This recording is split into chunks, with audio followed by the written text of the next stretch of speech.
Orzu, mehnat va izlanish insonni yuqori pog'onalarga yetaklaydi. Shu tamoyilga amal qilib kelayotgan yosh ixtirochi Shahboz Bafoyev bugun o'z harakatlari bilan ko'pchilik e'tiborini qozonmoqda.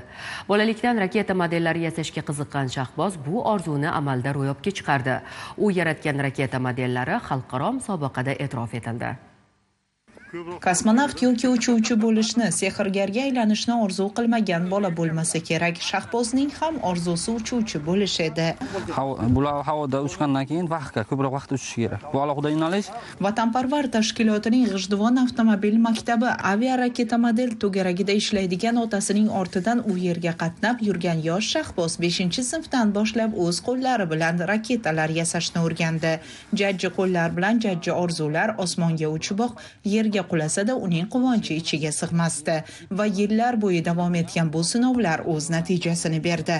Shahbozning yasagan raketalari bugun nafaqat tengdoshlarini, balki butun dunyo raketa model sporti ixlosmandlari olqishlariga sazovor bo'lgan. 3-4 sinflar 2008-yil, 2009-yillarda boshlaganmiz. O'sha vaqtda o'rganish bo'lgan, keyin musobaqalar 2009-2010-yillar musobaqalar chiqqanman.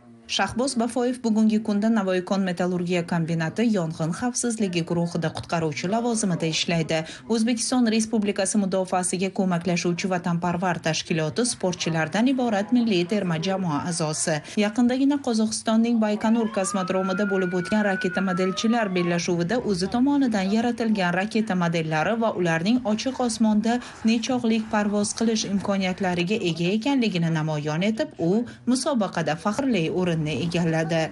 Raketa model bo'yicha Jahon Kubogi musobaqasi bo'ldi. O'sha musobaqa qatnashib keldik va faxrli ikkita birinchi o'rinni egalladi. Jahon Kubogi g'olib bo'ldim.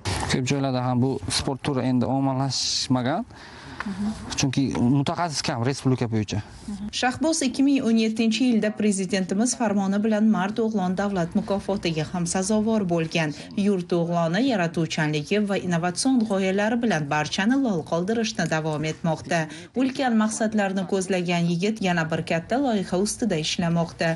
Hademay uning natijalari safida yana bir yangi ko'rinish va modeldagi raketa o'rin oladi. Shiringul Asoy va Sevyor Sattorov Zamon informatsion dasturi uchun Navoiydan tayyorlandi.